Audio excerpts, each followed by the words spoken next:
He's hoping to be your next congressman from Missouri, but tonight, for the first time, Stephen Roberts is directly addressing the sexual assault allegations against him that first arose 6 years ago. This after one of his accusers, a fellow leader, died under mysterious circumstances.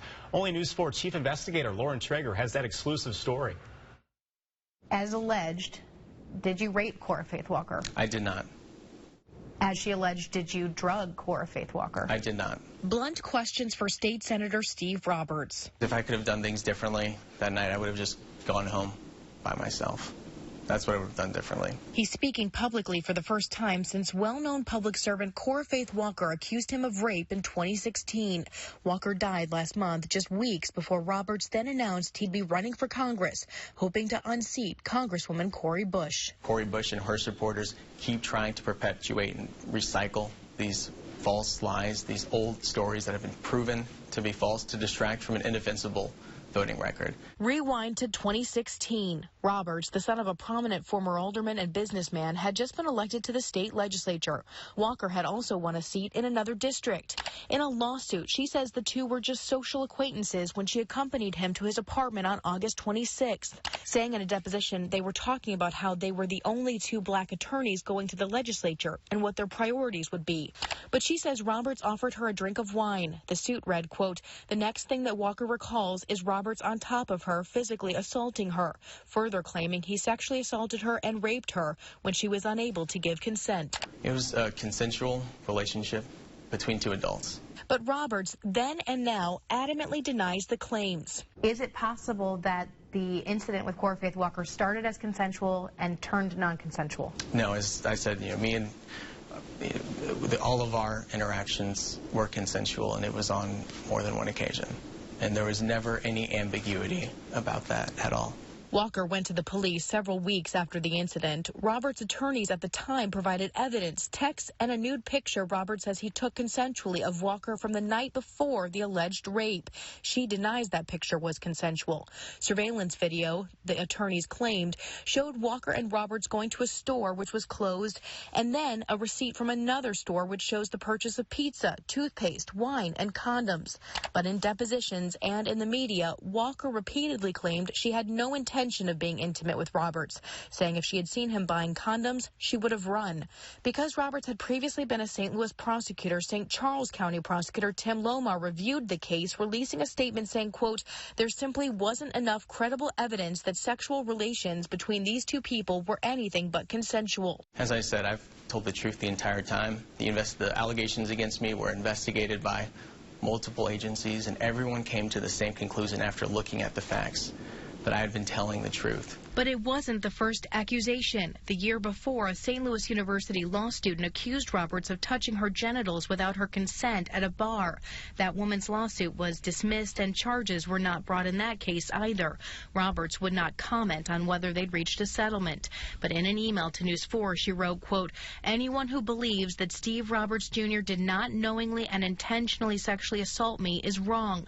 He knows what he did to me just as well as I do." Are you here saying that both women were lying? Saying I've continued to tell the truth, that the allegations against me are not true. After being cleared criminally, Roberts filed a defamation suit against Walker. Walker countersued for assault. In a written statement at the time, Roberts called Walker's claims unbelievable, pointing out that she was an attorney and married woman. Some people read that as trying to shift blame, maybe slut shame or victim shame. Do you stand by all the statements that you made previously? Do you regret anything that you said back then or did back then? Well, as you said, you've been provided with a copy of the settlement agreement. I think that speaks for itself. That settlement agreement dismissed the lawsuits between them for zero damages. It's never been reported on. Roberts releasing it to us now. Walker agreed she would not hold herself out to be the victim of sexual assault or rape or a member of the Me Too movement unless the perpetrator was clearly identified as not being Roberts, while Roberts was permitted to both publicly and privately maintain his innocence. I think it crosses the lines of common decency. Alan Mandel represented Walker at the time of the lawsuit. He says he's surprised Roberts released the agreement now, saying it changes nothing about Walker's allegations. Did you believe her? I did. Otherwise, I wasn't involved in this case for any financial motive. I got involved because I did believe her. He says the entire process was very hard on her, including that Roberts was never charged. It really doesn't mean that the person not charged is innocent. It just means that the prosecutorial discretion is that we can't get a conviction based on the facts that we know now. The settlement agreement, he says, was Walker's way of just trying to move on. I had a client that was telling me something that I felt believable. Mr. Roberts denies it. And, if the case had gone to trial, I guess a jury would have decided, what happened. But would we ever really know? What goes on behind closed doors. The whole thing traumatic for Walker's loved ones, especially now. I mean, she's gone. She can't respond to this. On March 11th this year, police say Walker collapsed outside of a room at the Live by Lowe's Hotel downtown. She had attended a birthday party for her close friend, St. Louis Mayor Tashara Jones, the night before. Her death shaking many in the community. It was a loss, a true loss to our area and our community. She was a good person. An autopsy is still pending, but police have said there is no active investigation and they do not suspect foul play. I express my condolences to her family. It's a tragedy when anyone dies young. 2 days after Walker died, St. Louis Mayor Tashara Jones tweeted, "We know who you are and we won't forget what you did." Did you feel that was directed at you? I can't speculate on what the mayor's tweets mean. I'm more focused on what's going on in the real world. That real world, he says, is the work he wants to do in Congress. On March 29th, he announced his candidacy.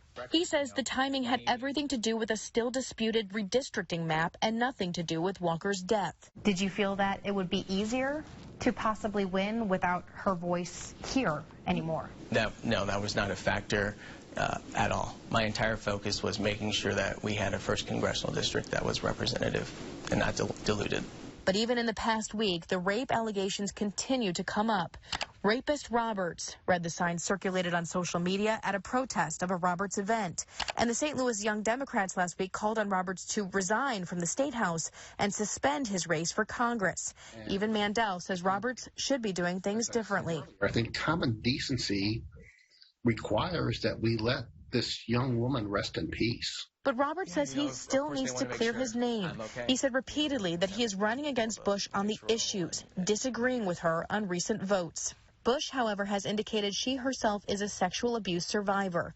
Rape, likely a repeated topic of this race. What do you say to rape victims who may be your constituents at some point? Looking at the two of you as candidates, can you truly understand and speak for them in issues that are important to them? Absolutely. I mean, sexual assault's a very serious issue. It needs to be taken seriously and fully investigated. Roberts was a city prosecutor but was fired from the St. Louis Circuit Attorney's Office in 2015. He says it's because he was running against the elected prosecutor, but the office says it was due to bad job performance.